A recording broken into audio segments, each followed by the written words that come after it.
Have you ever felt like you're making your own choices, only to look back and wonder, wait, why did I do that?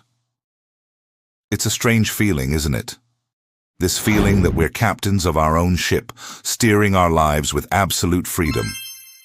But what if I told you that much of this freedom is an illusion, and that in our chase for it we might be leaving something crucial behind? Common sense. Let's start with a simple thought experiment. Picture your morning routine. Why that brand of coffee? Why that news channel?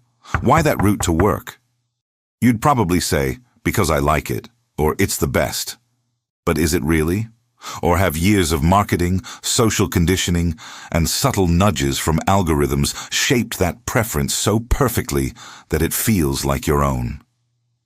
We live in an age that celebrates radical individualism. You do you. Live your truth. These are the mantras of our time, and on the surface, they sound wonderfully empowering. They promise a world where every person is free to make their own choices, unburdened by tradition or expectation. But here's the paradox. In this hyper-individualized world, are we becoming more free, or are we just becoming more isolated and, ironically, more susceptible to hidden influences? Think about it. We've outsourced so much of our thinking. We don't need to remember phone numbers. Our phones do it. We don't need to read maps. GPS tells us where to turn. We don't even need to decide what to watch. A recommendation engine has it queued up. Each of these is a small surrender of our cognitive autonomy, a tiny trade-off of skill for convenience. And while each trade-off seems minor, they add up. We are slowly but surely letting external systems make decisions for us, all under the banner of giving us more freedom to do other things. This brings us to the erosion of common sense. Common sense isn't a magical sixth sense. It's a practical, shared understanding of the world, built on experience, observation, and basic logic. It's what tells you not to touch a hot stove, to look both ways before crossing the street, and that if something sounds too good to be true, it probably is. It's the social and practical glue that holds society together. But in our quest for personal freedom, we often see common sense as a limitation. It's seen as boring, conventional, and restrictive. We want to break the mold, to challenge the status quo. And while that's a vital engine for progress, what happens when we start challenging things that are, well, just sensible? We see people ignoring basic health advice because my body, my choice, is twisted into a rejection of proven science. We see financial common sense thrown out the window for high-risk gambles, fueled by a fear of missing out and a promise of instant freedom from the 9-to-5 grind. Social media amplifies this to an extreme. It creates echo chambers where our most niche, most unconventional beliefs are validated by a small but vocal community. In these digital tribes, shared truth replaces shared reality. A fringe theory can feel like common knowledge. A dangerous trend can feel like a liberating act of self-expression. The algorithm, designed to keep us engaged, feeds us more of what we want to see, reinforcing our biases until our personal bubble feels like the entire world. We feel free because our choices are being constantly affirmed, but we're actually trapped in a feedback loop, blind to any perspective that challenges our own. So where is the line? How do we distinguish between exercising healthy freedom and abandoning common sense? The key might be in understanding what true freedom really is. True freedom isn't just the absence of constraints. It's the capacity to make wise, informed choices. It's having the mental clarity and the practical knowledge to navigate the world effectively. A person who can't read isn't free from the rules of grammar. They are constrained by their inability to access the world of written knowledge. Similarly, a person who ignores common sense isn't a free thinker. They are a prisoner of their own unexamined impulses and external manipulations. Let's take it back to a practical level. Consider the DIY movement. On one hand, it's a fantastic expression of freedom and self-reliance. Learning to fix your own plumbing or build your own furniture is incredibly empowering. It's applied common sense.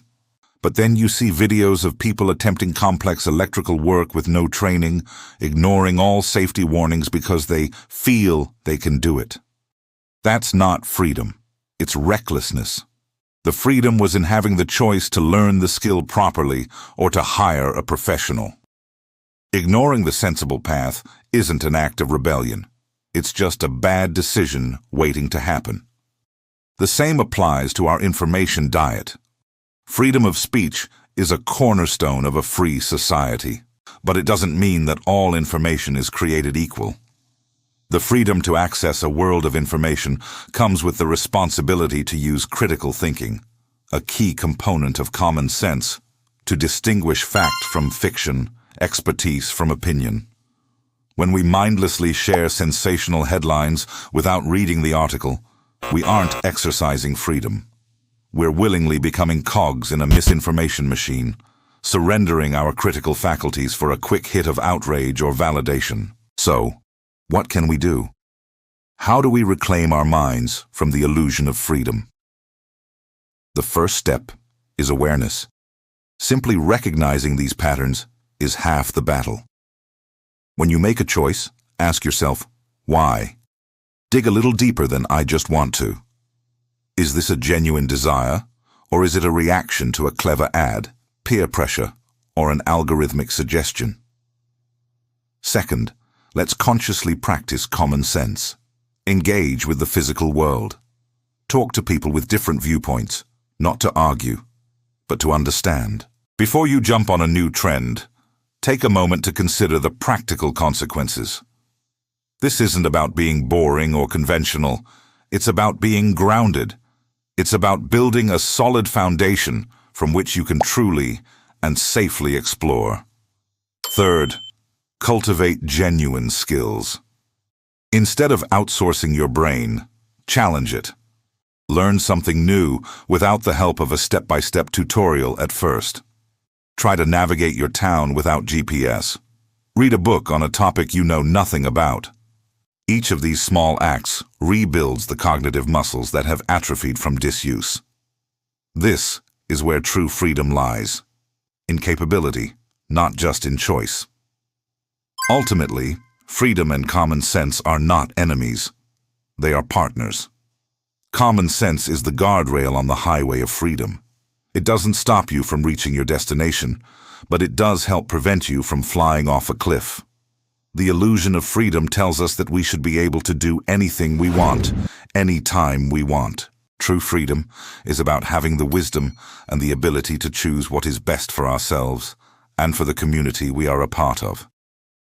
It's time we stopped ignoring the quiet, steady voice of common sense in our frantic chase for an undefined and often illusory sense of freedom. By re-embracing it, we don't lose our individuality. We strengthen it. We become less susceptible to manipulation and more capable of making choices that are genuinely our own. We become truly free. What do you think?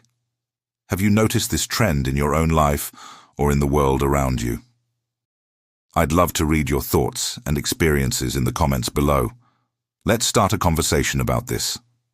Thanks for watching, and if you found this perspective valuable, please consider liking this video and subscribing for more content that challenges the way we think.